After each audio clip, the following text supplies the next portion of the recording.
Good afternoon, everybody. This is Scott DeCamp with CatchMark SportsNet. We're here in this podcast studio in our office in Whitehall. Pleased to have with us members of Montague's girls golf team here for their media day. So we have a couple, at least one nervous podcaster. Are you guys making your podcasting debut? Yeah. Speak up. Yeah. Speaking of that, yeah, Mike. This is my first podcast. Can't you tell? That's fine. Hey, it's just a casual conversation. No worries. But I'd like to introduce our guest, though. We have Senior Kennedy Johnson. Welcome. Hi. We have Senior Abby Waller. Hi. Hello. And we have Coach Phil Kerr. Thanks for having us. Absolutely. So thanks for coming in. Hopefully you guys had fun at Media Day. What's been the best part so far? Probably the TikTok. Yep. Which one? I'm guessing the second one. We don't want to spoil it. The second one was the best one. We don't want to spoil it. I agree. Yeah. I think we all know how better. that went, but I'm still curious to see it. Yeah, you're curious to see what the poll results are. was. Yeah. I'm excited to see the final result. I should put a counter on it and I bet it's put names on it and go pretty bing, lopsided. bing. Guessing. Yeah. Yeah. I'm not. I don't want to ruin it for everybody, but I'm trying to figure out what that means. But maybe we'll get the answers to that later. But so, in terms of your season, obviously it's halfway or more through now. Yeah. More. So, I mean, you guys feel free to chime in anytime you want. But what's it been like for you guys? What kind of season has it been? It's been really good. It went really fast. It was crazy that the summer was already over and that we were like almost into school and already starting, but it's sad that it's almost already done. But it's been really good so far. Yeah. I agree with Ken 100%. Like, I looked at the schedule and I saw a bunch of the events scheduled out or crossed out already, and I was so surprised how many there were. Yeah, it's such a short season and it's all packed in. Yeah. I mean, about a week ago, we still were only about halfway through our schedule with like 3 weeks to go. So these 3 weeks are crazy. They miss a lot of school. We really pack it in. But to me, this is my favorite time of year. So Did you really miss school though? You missed school, but did you miss it? Not really. I don't miss school, but I miss having the teaching in class. Yeah. yeah, for sure. There's a lot of homework in the vans Yes. and all that. But they do a good job. Tell me about those van rides because I heard that they're legendary. Maybe those were previous teams. I don't know if it's the same previous way. teams. This one's different. I think it's cool that Kerr's like feels like one of the girls sometimes. What does that mean? In our girl conversation. Oh, yeah, I just try not to. Are you listen. painting his nails and stuff? Or No. No, he gets filled in on He everything. gets all the tea. Oh, They're- yeah. Yeah, they're Oh, yeah. comfortable around me, so they'll just talk the way they would normally talk. Yeah? So I just keep quiet and. The music is definitely different between us also. Did Yeah, you hear it some depends stuff? who's got the music. Sorry about that. Did you you're hear good. some stuff that you thought you might not hear? Yeah, sometimes I hear all the drama, so comes with the territory. Yeah. girls. It's also an all-girls team, so that's going to happen. Yeah. exactly. Right. Yeah. So obviously you got Morgan Osborne helping you as well. Yeah. This is her first year doing that. Yep. And how cool is it to have a former player who played collegiately helping you out? Yeah, it's great. When Megan Brown had to step down last year, I didn't know how we were going to fill those shoes. And Morgan just graduated Lawrence Tech. She was our first college recruit. And she reached out when she saw that there was an opportunity and was like, hey, I'd really love to do this. And I was like, this is perfect. And she's really hit it off with the girls. I don't think it could have gone any better. I mean, you guys can talk about how it's been having Morgan. Yeah, we really love having her. It's definitely different coming from someone closer in age with us. Also, I don't know, she just has so much to give. Like, Kerr has a lot to teach us, but even, like, she played, like, collegiate, so she knows, like, how to help us. Yeah, I would definitely agree. Like, when you explain something that's going through your head or how you're feeling, she knows exactly, like, what to say back. Or I was having a bad day once, and she kind of just distracted me for a little bit, so that helped a lot. And she's like, you just needed me to talk about my life. And I said, yeah, I did. Like, just to distract me a little bit, so. So what's it like being the lone two seniors on the team? It's crazy. It's really weird. But it's fun because it's just the two of us. It's a small group, so. Yeah, I I would like it. agree also. I think it's going to be a cool team when we leave, though. I'll really check in and see how their team is doing because I think the next team is going to really improve from where we're at with Kerr. And how much have they improved over the year? You know, Oh, because it seems it's like they have. When I see the results come in, Yeah. it seems like it's been a gradual thing. Yeah, I think we've already exceeded expectations, to be honest. I don't want to say expectations were low. I just don't think we had any. We only had one returning varsity player, which was Abby, and she only had 1 year of varsity experience. And so this was a brand new team with girls that have never done this before, and most of them are new to golf. Kennedy just started playing last year. She got thrown into the number 1 spot, in her first year on varsity, and she's flourished. She's top 5 or 6 in the conference right now. So it's definitely exceeded expectations. It's been great. Well, I know you from softball as well. Is that your primary, would you say? Yeah. So how different is that softball swing from the golf swing, and how much did you have to kind of retrain yourself on that stuff? A lot. They're completely different. I still, in the beginning of the year, it was really hard to get back into golf, but, still, I'll come back from the weekend and have to practice, golf swing, and it's completely opposite.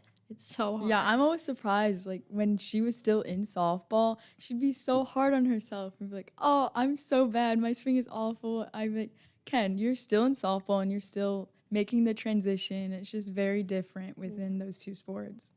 So what have been the highlights, would you say, of the season?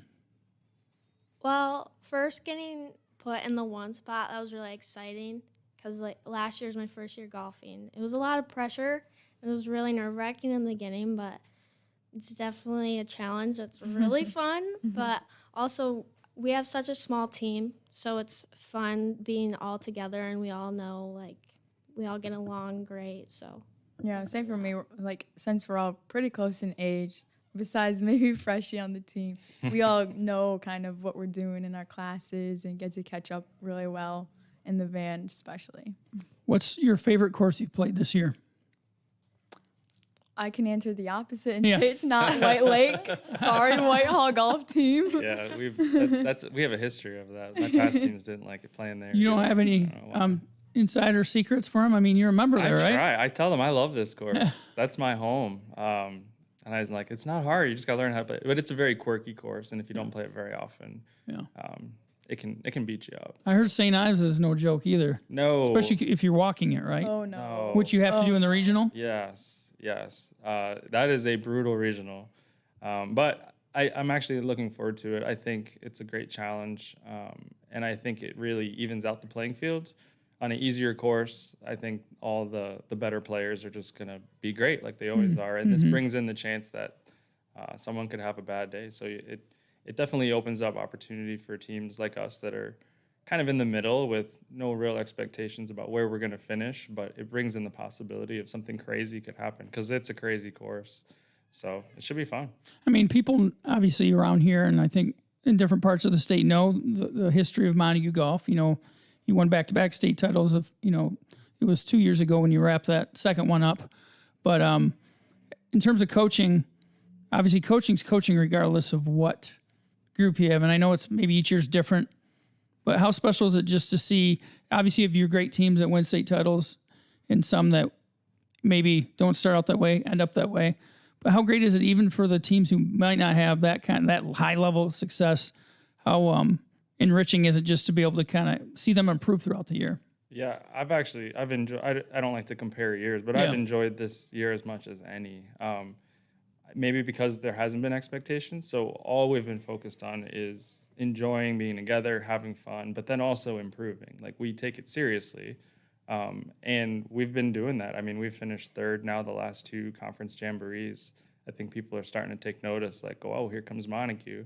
And again, we still don't have expectations. We know that those other teams are senior rich and talented with girls that have been on their squads forever. So we're not comparing ourselves to them, but just enjoying the ride, and enjoying each other has been a lot of fun. Well, that's the key point too. And I wanted to ask you guys, how would you describe the other one? If Kennedy, you could describe Abby, you describe Kennedy, and especially in the context of how close you guys have gotten, as a team. Abby, oh my God. Abby. Okay, sorry. Can you edit that out? Oh, wait, we're live. Yeah, thanks. Okay, Abby, definitely a hard worker. She will show up to practice early. We have an early morning practice. She's still there early. She'll stay after, just work on putting, stay on the range. Definitely wants to get better. And is always working to get better. So I would describe Ken as like very steady, not even just like score wise, but also emotionally, and that's a really key thing to have when you're on the course playing, and just to not get in your head. And I think she does a really good job of that, and I think that's why she carries out being a number one so well. If you guys could play with a round of golf with anyone in the world, who would it be? I think John Rahm would be really fun because he seems like a silly guy and just he'd have fun with it. So I don't know. You're putting me on the spot. Yeah. I don't know if you watch pro golf much or anything, or No, it doesn't even not have to be really. a pro golfer, just anybody. I'd probably say Emma McKinley. She's definitely so much fun to golf with, and she's so good, and she's just so nice and so sweet. So, like, she's really good, so it's, like, nerve-wracking to golf with her. But, like, I was so nervous the first time, but she's so nice, and she's really sweet. Is there that kind of hidden competitive, not hidden, but is she really competitive too? I think she's really competitive, it seems like, but she doesn't, like, reflect it that way to you? No, definitely not. She knows she's good, so Yeah. she's not going to. Yeah, you can see it. She's super hard on herself. Currently, there's no one who can touch her in the conference. So she's just competing with the course and what she expects for herself. So, Yeah. But she's always been great. She's been tight with our girls through the years. And it's great how she's bonded with Ken this year. I think we've probably asked you this before, but who would be your person? If there's one person you could play a round of golf with, like this weekend, who would it be? Just one. I mean, the obvious answer is Tiger Woods. I'm a huge Tiger Woods fan, always have been. But to make them laugh, I would say Lexi Thompson, because they knew I was going to say that. You guys went and watched them, didn't We you? went and watched them, and I'm like a little fanboy, and they got autographs. He has a whole mural at home. He hangs up Lexi? every single thing. He goes I love to Lexi. horses I for. do. Did you know her at all when you were down in Florida, or did you get to No. meet her or anything? Okay, I didn't know if there was some kind of No. connection there. If you I wish. watched her play, yeah. We visited, and he's like, we were all up there saying hi to Lexi, getting her autograph. He's like, should I go up or do you think that's gonna be weird? No, it And was so I did. so cool. I was trying not to. What's that like watching the pros up close? Oh, It's it's so crazy. cool. Oh my goodness. It was so much fun. They're so constantly good, and that's like just mind blowing because obviously we're high school level and we're not that good yet. It's amazing though. Yeah, You know, the men stuff or they can women. do. I mean, the women are really good. People, Yeah. they're all good. If you're a pro, you're really good at this. Yeah, the consistency is what separates It them. is. For sure. Because we've all golfed with somebody who's pretty good and can bomb a drive or something like that. But you watch the pros and they just don't miss. It's always right down the middle. It's Yeah. crazy. So, any closing thoughts before we sign off on this podcast? Any other things that you'd like to see happen before the end of this golf season with your team? I just want to say like thank you to Kerr, just because he's been a really great coach. We have a quote we always say when he fixes our swing or helps us with something. He just says, "That's just great coaching right there." But yeah, we've made it a joke, but it's true. Like we couldn't be on the course without him or his guidance or his experience. So thanks, Kerr. Well, I want to say thank you to the two seniors, too. They've been awesome. Abby's been with me a long time, and me and Ken joke we wish she started earlier, but I'm glad she did come along. And then this year it's been awesome. We all saw it last year. We were like, whoa, there's crazy talent there. And then this year for her to blossom and be top of the conference is really cool. So thank you, girls, for everything. Anything from you, Kennedy? Yeah, definitely thank you to Kerr for getting me to play golf. And Abby just basically being a mentor. We're the same age, but still, like, she's been playing golf longer, so she knows. And Morgan, definitely, too. She's helped a For lot. sure. I think it's just also been so cool to see Ken, like Kerr said, blossom from not really knowing how to swing very well, coming off of softball with that softball swing, to seeing just like this fierce competitor like on the course, and she's just done really well. All right, well, great. You guys, GMA next week, and regionals are around the corner as well. So thanks for joining me here on the podcast, Senior Kennedy Johnson, Senior Abby Waller, and Coach Phil Kerr. Thank you, everybody, and best of luck the rest of the way. Thank you so Thank much you. for having us. Sure thing.